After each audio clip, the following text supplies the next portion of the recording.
Assalamualaikum warahmatullahi wabarakatuh. Kami dari kelompok 5 akan mempresentasikan terkait dengan bab pengendalian manajemen dalam organisasi terdesentralisasi. Kami yang beranggotakan saya sendiri Tripuji Kurniasari, NPM 201331000109. Saya Meita Diodestuti dengan nomor NPM 201331000133. Saya Kuko Wisnowo, NPM 2013331000137. Nama saya Nur Fidal Fafatin, NPM 20133310011. Untuk yang pertama ada sentralisasi versus desentralisasi. Begitu tumbuh dan melakukan aktivitas yang lebih beragam serta kompleks, organisasi harus membuat keputusan tentang seberapa besar otoritas pengambilan keputusan yang akan didelegasikan ke tingkat organisasi yang lebih rendah. Konsentrasi otoritas pengambilan keputusan yang hanya tertuju pada tingkat tertinggi organisasi disebut sentralisasi. Pendelegasian otoritas pengambilan keputusan ke tingkat yang lebih rendah disebut dengan desentralisasi. Seperti pada paragraf 10 strip 1, di situ menjelaskan bahwa sentralisasi atau desentralisasi merupakan masalah tingkatan. Semakin rendah tingkatan dalam organisasi yang menerima pendelegasian otoritas tersebut, semakin besar desentralisasi. Selanjutnya yaitu biaya dan manfaat desentralisasi. Sebagian besar organisasi menyadari manfaat dari beberapa tingkat desentralisasi. Manajer unit tingkat yang lebih rendah atau yang biasa kita sebut sebagai manajer lokal seringkali memiliki informasi yang baik berkenaan dengan kondisi lokal sehingga mampu mengambil keputusan yang lebih cepat dan lebih baik tentang persoalan lokal ketimbang manajer tingkat yang lebih tinggi atau yang biasa kita sebut sebagai manajer pusat. Dengan mendelegasikan otoritas pengambilan keputusan ke manajer lokal, manajer pusat memiliki waktu untuk mengatasi masalah yang lebih besar dan strategi fundamental. Selain itu, desentralisasi juga memberikan manajer lokal kesempatan untuk mengembangkan kemampuan pengambilan keputusan dan keterampilan manajemen lainnya, yang memastikan bahwa organisasi berkembang menjadi pemimpin di masa depan. Manajer lokal yang diberi lebih banyak otoritas seringkali memiliki motivasi dan kepuasan kerja yang lebih besar. Selanjutnya ada middle group. Desentralisasi akan semakin sukses jika segmen organisasi relatif independen satu sama lain. Artinya, apabila keputusan manajer di satu segmen tidak akan mempengaruhi segmen lainnya. Apabila segmen melakukan banyak tugas pemberian atau penjualan internal, banyak melakukan pembelian dari pemasok luar yang sama atau banyak melakukan penjualan kepada pasar luar yang sama, segmen itu akan menjadi lebih tersentralisasi. Jika manajemen telah memutuskan untuk mendukung desentralisasi, maka otonomi segmen, pendelegasian otoritas pengambilan keputusan kepada manajer segmen organisasi juga sangat penting. Akan tetapi, agar desentralisasi berjalan dengan baik, otonomi tersebut harus real, bukan hanya lip service. Pusat pertanggungjawaban desentralisasi. Rancangan sistem pengendalian manajemen harus mempertimbangkan dua dimensi pengendalian yang terpisah. Untuk yang pertama yaitu tanggung jawab manajer, yang kedua jumlah otonomi yang mereka miliki. Beberapa manajer bingung dengan kedua dimensi tersebut dan mengasumsikan bahwa manajer pusat labas selalu memiliki otoritas pengambilan keputusan yang lebih terdesentralisasi ketimbang manajer pusat biaya. Sistem pengendalian manajemen harus dirancang untuk mencapai kesesuaian yang paling baik antara keputusan manajer lokal dan tindakan yang diinginkan manajemen pusat. Selanjutnya ada matriks kinerja dan pengendalian manajemen. Faktor penting dalam merancang sistem pengendalian manajemen yang terdesentralisasi adalah bagaimana matriks kinerja sistem mempengaruhi insentif manajer. Insentif adalah penghargaan baik implisit maupun eksplisit atas upaya dan tindakan manajerial. Matriks kinerja adalah ukuran spesifik atas pencapaian manajemen. Di sini ada teori agensi, kinerja, dan penghargaan. Teori agensi atau agensi teori menyediakan model untuk menganalisis hubungan di mana satu pihak prinsipal mendelegasikan otoritas pengambilan keputusan ke pihak lain atau agen. Seperti Peraga 10.2 menunjukkan bagaimana rancangan sistem pengendalian manajemen mempengaruhi tindakan manajer. Manajer merasa yakin tentang bagaimana pilihan tindakan alternatif yang akan menciptakan hasil bagi unitnya, dan sistem pengendalian manajemen merinci bagaimana hasil tersebut ditranslasikan ke dalam matriks kinerja unit ke dalam penghargaan eksplisit maupun implisit. Teori agensi dan risiko. Menurut teori agensi, kontrak ketenagakerjaan harus menyeimbangkan 3 faktor. Yang pertama, insentif. Semakin besar penghargaan manajer bergantung pada matriks kinerja, semakin besar insentif bagi manajer untuk mengambil tindakan yang memaksimalkan ukuran tersebut. Yang kedua yaitu resiko. Semakin besar faktor yang tidak dapat dikendalikan mempengaruhi penghargaan manajer, semakin besar resiko yang ditanggung manajer. Yang ketiga, biaya pengukuran kinerja. Insentif versus trade-off. Risiko tidak diperlukan jika kinerja manajer yang dapat dikendalikan dapat diukur dengan jitu. Karena manajer sepenuhnya dapat mengendalikan kinerjanya sendiri, pengukuran yang jitu atas kinerja yang dapat dikendalikan akan mengeliminasi resiko bagi manajer. Mengukur kinerja segmen. Untuk yang pertama yaitu ukuran laba. Ukuran laba siap tersedia dari sistem pelaporan keuangan di setiap tingkat organisasi di mana perusahaan dapat mengidentifikasi pendapatan dan beban, seperti perusahaan anak, divisi, atau unit bisnis. Lebih lanjut, akuntan dapat dengan mudah mengubah ukuran laba demi mengabaikan faktor-faktor yang dianggap perusahaan berada di luar kendali manajer. Sebagai misalkan, perusahaan memiliki 2 divisi, A dengan laba operasi sebesar $200.000 dan B dengan laba operasi sebesar $150.000. Misalkan lebih lanjut, investasi di divisi A adalah $20 juta, sementara investasi di divisi B ada $1 juta. Ukuran laba operasi jelas menyediakan perbandingan yang tidak lengkap atas kinerja kedua divisi. Walaupun divisi A menghasilkan laba operasi yang sedikit lebih tinggi dari divisi B, divisi A memerlukan investasi yang jauh lebih besar. Divisi B menghasilkan laba yang jauh lebih tinggi relatif terhadap sumber daya yang digunakan untuk menghasilkan laba tersebut. Laba sebesar $150.000 dengan menggunakan investasi sebesar $1 juta jauh lebih baik ketimbang laba sebesar $200.000 dengan menggunakan investasi sebesar $20 juta. Selanjutnya adalah pengembalian atas investasi. Untuk profitabilitas yang lebih komprehensif yang memperhitungkan investasi yang diperlukan untuk menghasilkan laba adalah pengembalian atas investasi atau return on investment atau yang disingkat ROI. ROI adalah laba dibagi dengan investasi yang diperlukan untuk menghasilkan laba tersebut.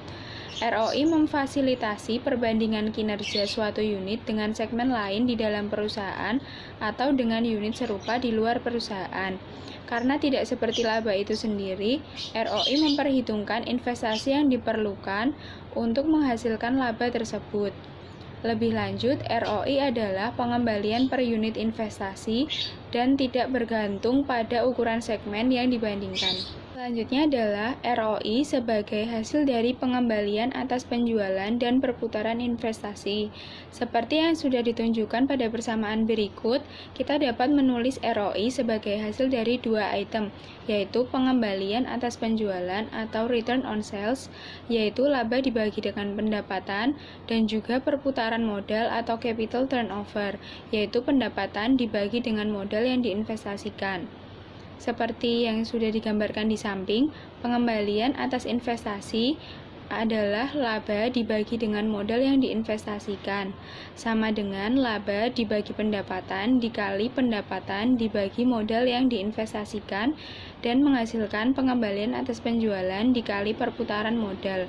Ekspresi tersebut menunjukkan kenaikan pengembalian atas penjualan atau perputaran modal yang akan meningkatkan ROI. Selanjutnya, untuk memahami apa yang diukur ROI bagi perusahaan tertentu, hal pertama yang harus dilakukan adalah menentukan bagaimana perusahaan mendefinisikan komponen-komponennya seperti laba dan investasi. Untuk definisi investasi yang mungkin dalam contoh berikut adalah yang pertama, ekuitas pemegang saham. Definisi ini hanya mempertimbangkan investasi oleh pemegang saham sebesar $700.000. Yang kedua, ekuitas pemegang saham dan kewajiban jangka panjang, yaitu sebesar $700.000 ditambah $400.000, yang hasilnya adalah $1.100.000. Definisi ini tidak hanya meliputi investasi oleh pemegang saham, tetapi juga investasi oleh investor utang. Kombinasi ekuitas pemegang saham dan kewajiban jangka panjang kadang-kadang diuraikan sebagai modal yang diinvestasikan jangka panjang. Karena identitas akuntansi total aset sama dengan kewajiban jangka pendek ditambah kewajiban jangka panjang ditambah ekuitas pemegang saham, secara alternatif dapat dihitung sebagai total aset dikurangi kewajiban jangka pendek, yaitu sebesar $1.300.000 dikurangi $200.000, yang hasilnya adalah $1.100.000. Yang ketiga, ekuitas pemegang saham, kewajiban jangka panjang dan kewajiban lancar sebesar $1.300.000. Definisi ini meliputi semua sumber pembiayaan bagi perusahaan. Karena identitas akuntansi, hal ini juga sama dengan total aset. Masing-masing alternatif ukuran investasi tersebut dipasangkan dengan ukuran laba yang menghasilkan ukuran ROI tertentu. Sebagai contoh, laba bersih dibagi dengan ukuran pertama, yaitu investasi oleh pemegang saham, adalah pengembalian atas ekuitas atau ROE, sementara laba bersih dibagi dengan ukuran ketiga, yaitu total aset, adalah pengembalian atas aset atau ROA. Selanjutnya adalah penilaian aset. Jika perusahaan menggunakan ukuran ROA, akan muncul dua masalah tambahan terkait dengan penilaian total aset. Yang pertama, perusahaan dapat menilai aset yang termasuk dalam dasar investasi, baik pada nilai buku kotor, yaitu biaya awal aset, atau nilai buku bersih, yaitu biaya awal aset dikurangi dengan setiap akumulasi penyusutan. Yang kedua, perusahaan dapat menilai aset, baik pada biaya historis maupun beberapa versi biaya saat ini. Dalam praktiknya, penggunaan nilai buku bersih berdasarkan biaya historis lebih banyak didukung, yang merupakan ukuran yang konsisten dengan jumlah yang dilaporkan dalam laporan keuangan. Kemudian yang selanjutnya, dalam menilai aset, kita perlu membedakan antara nilai buku bersih dan juga nilai buku kotor. Sebagian besar perusahaan menggunakan nilai buku bersih dalam menghitung dasar investasinya. Akan tetapi, minoritas yang signifikan menggunakan nilai buku kotor. Pendukung nilai buku kotor menyatakan bahwa hal tersebut memfasilitasi perbandingan antar tahun dan antar pabrik atau divisi. Menurut nilai kotor, evaluasi kinerja hanya bergantung pada aset apa yang digunakan, bukan pada asumsi penyusutan atau seberapa lama aset tersebut. Selanjutnya adalah insentif dari ROI. Walaupun evaluasi berdasarkan ROI menyebabkan manajer mempertimbangkan baik laba maupun investasi dalam keputusannya, hal itu mungkin belum menyelaraskan insentif manajer dengan tujuan perusahaan. Evaluasi kinerja berdasarkan ROI mungkin menyediakan alternatif yang tidak tepat bagi manajer untuk menolak kesempatan investasi yang menguntungkan atau menerima kesempatan investasi yang tidak menguntungkan. Laba ekonomi dan nilai tambah ekonomi. Laba ekonomi atau laba residu yaitu laba operasi setelah pajak dikurangi beban modal. Laba operasi bersih setelah pajak yaitu laba sebelum beban bunga tetapi setelah pajak. Beban modal yaitu biaya modal perusahaan dikalikan dengan rata-rata modal yang diinvestasikan. Biaya modal, biaya kewajiban jangka panjang, dan ekuitas pemegang saham yang timbang dengan akuran relatifnya.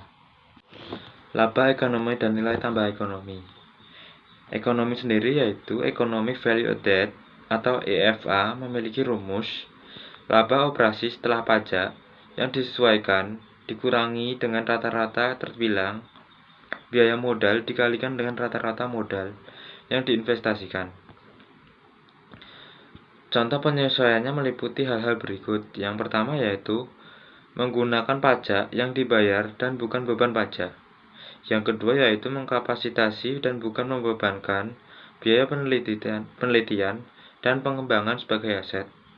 Yang ketiga yaitu menggunakan LIFO untuk penelitian persediaan, sehingga perusahaan yang menggunakan LIFO harus menambahkan kembali cadangan LIFO ke modal yang diinvestasikan dan menambahkan kenaikan atau mengurangi penurunan cadangan LIFO ke laba operasi setelah pajak.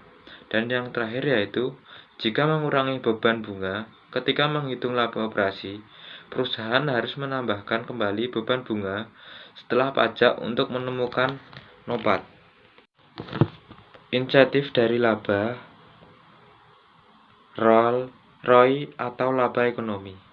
ROI menyediakan insentif bagi manajer segmen untuk memperhitungkan biaya sumber daya yang digunakan demi menghasilkan laba.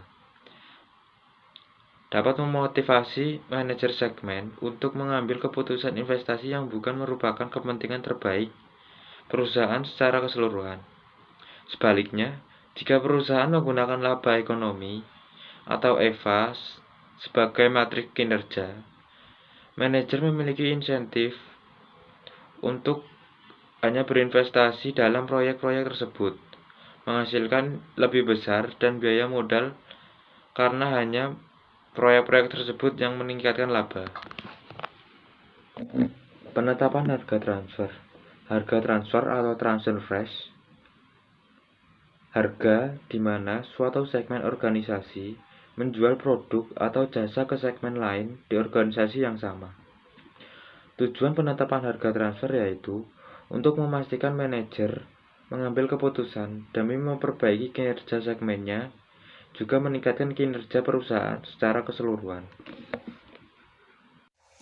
Materi selanjutnya yaitu ada aturan umum penetapan harga transfer. Yaitu terdapat pedoman rumus, yaitu harga transfer itu sama dengan biaya pengeluaran ditambah biaya oportunitas. Biaya oportunitas sendiri itu adalah kontribusi terhadap laba yang dilewatkan segmen produksi dan mentransfer item secara internal. Sebagai contoh, jika kendala kapasitas mencegah suatu segmen untuk memproduksi item yang cukup demi memenuhi baik permintaan eksternal maupun permintaan internal dari segmen lainnya, biaya oportunitas adalah margin kontribusi segmen produksi yang akan diterima dari menjual di pasar eksternal dan bukan mentransfer secara internal. Kemudian misalkan biaya oportunitas divisi bahan kain seperti pada gambar di samping itu sebesar $4, karena divisi tersebut dapat memperoleh $10 dengan menjual bahan kain ke pembeli di luar perusahaan. Jadi kontribusi yang dilewatkan karena tidak menjual ke pembeli luar adalah $10 dikurangi $6 yaitu $4. Pada setiap harga transfer yang kurang dari $10, divisi produksi lebih baik menjual bahan ke pembeli luar ketimbang mentransfernya.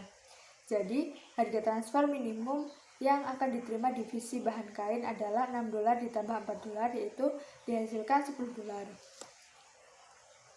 Sebagai pertimbangan berapa banyak item yang bernilai bagi divisi pakaian olahraga, divisi itu harus menjual produk akhir seharga lebih dari harga transfer ditambah biaya lain yang harus dikeluarkan untuk menyelesaikan dan menjual produk tersebut.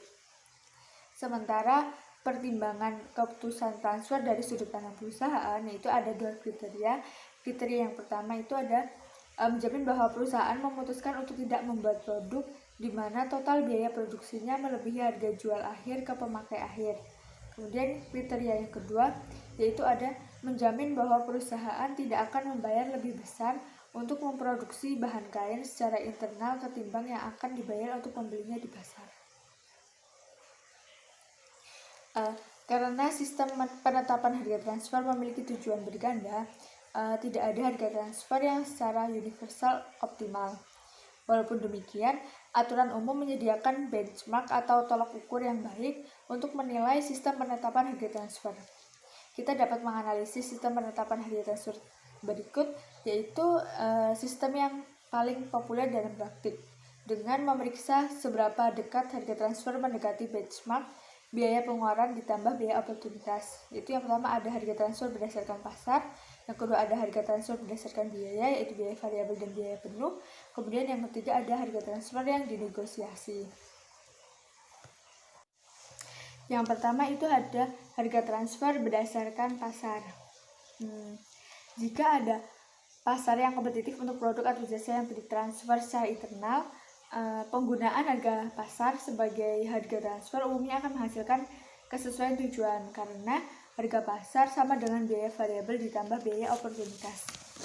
Kemudian jika divisi penjualan itu menghindari beberapa biaya pemasaran dan pengiriman ketika menjual secara internal, banyak perusahaan mengurangi biaya tersebut dari harga pasar ketika menghitung harga transfer. Artinya, harga transfer adalah jumlah bersih yang akan diterima divisi penjualan karena menjual item di pasar setelah mengurangi biaya pemasaran dan pengiriman. Kemudian ada transfer pada biaya. Jika harga pasar tidak ada, sebagian besar perusahaan beralih ke harga transfer berdasarkan biaya. Faktanya, sekitar setengah dari perusahaan terkemuka di dunia menggunakan sistem penetapan harga transfer berdasarkan biaya. Akan tetapi, ada banyak definisi yang mungkin dari biaya. Beberapa perusahaan hanya menggunakan biaya variabel, yang lain menggunakan biaya penuh, dan yang lainnya lagi menggunakan biaya penuh ditambah markup laba. Beberapa menggunakan biaya standar dan beberapa lainnya menggunakan biaya aktual. Harga transfer berdasarkan biaya mudah dipahami dan digunakan, tetapi dapat dengan mudah menghasilkan keputusan disfungsional. Keputusan disfungsional ini adalah keputusan yang bertentangan dengan tujuan perusahaan. Kunci keberhasilan harga transfer berdasarkan biaya adalah meminimalkan keputusan disfungsional semacam itu. Kemudian ada transfer pada biaya variabel, yaitu perusahaan yang mentransfer item pada biaya variabel secara implisit mengasumsikan bahwa divisi penjualan tidak memiliki biaya oportunitas karena biaya pengeluaran umumnya sama dengan biaya variabel. Oleh karena itu, sistem penetapan harga transfer biaya variabel sangat cocok apabila divisi penjualan tidak melewatkan kesempatan ketika mentransfer item secara internal, misalnya ketika ada banyak kapasitas berlebih divisi penjualan. Kemudian ada transfer pada biaya penuh atau biaya penuh ditambah laba.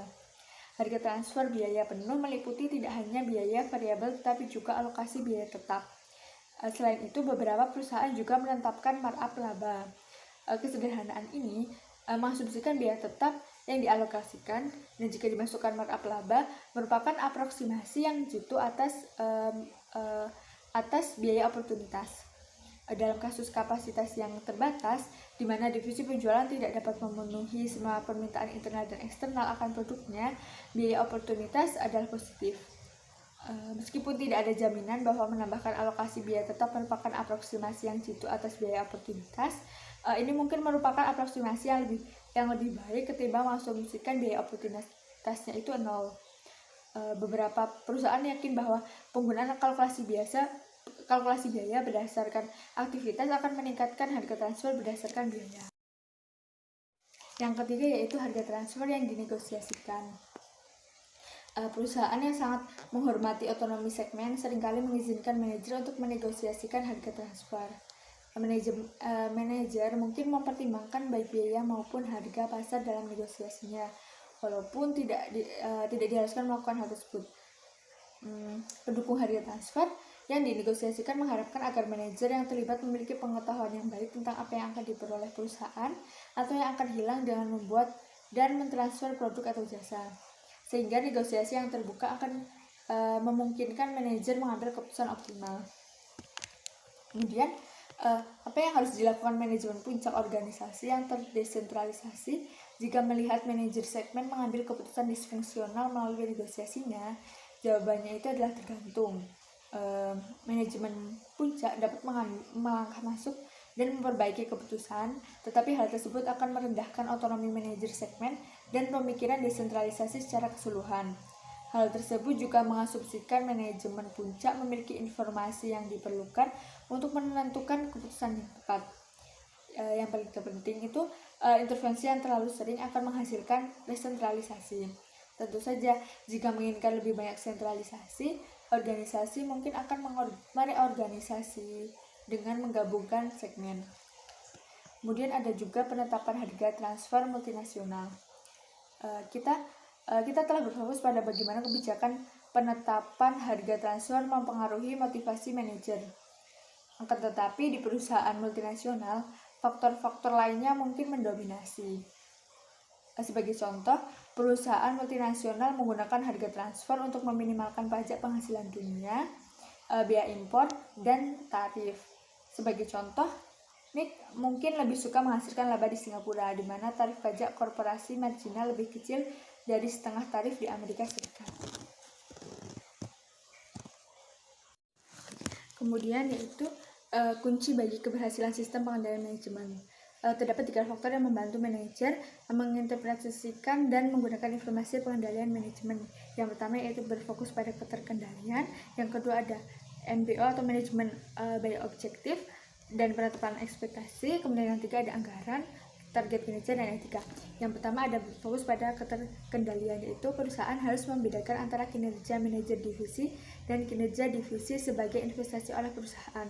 Kemudian yang kedua, manajemen by objektif dan penetapan ekspektasi itu menguraikan formulasi gabungan oleh manajer dan atasannya atas rangkaian tujuan serta rencana untuk mencapai tujuan selama periode yang akan datang. Kemudian yang ketiga yaitu adalah anggaran, target kinerja, dan etika, yaitu organisasi dapat meminimalkan banyak pengaruh motivasional yang mengganggu dari sistem evaluasi kinerja dengan menggunakan anggaran yang jitu. Kita tidak dapat terlalu menekankan keinginan untuk menyesuaikan anggaran dengan manajer tertentu. Sebagai contoh, baik ROI maupun sistem laba ekonomi dapat mempromosikan kesesuaian tujuan dan upaya manajerial jika manajemen puncak membuat semua orang berfokus pada apa yang saat ini dapat dicapai dalam periode anggaran berikutnya.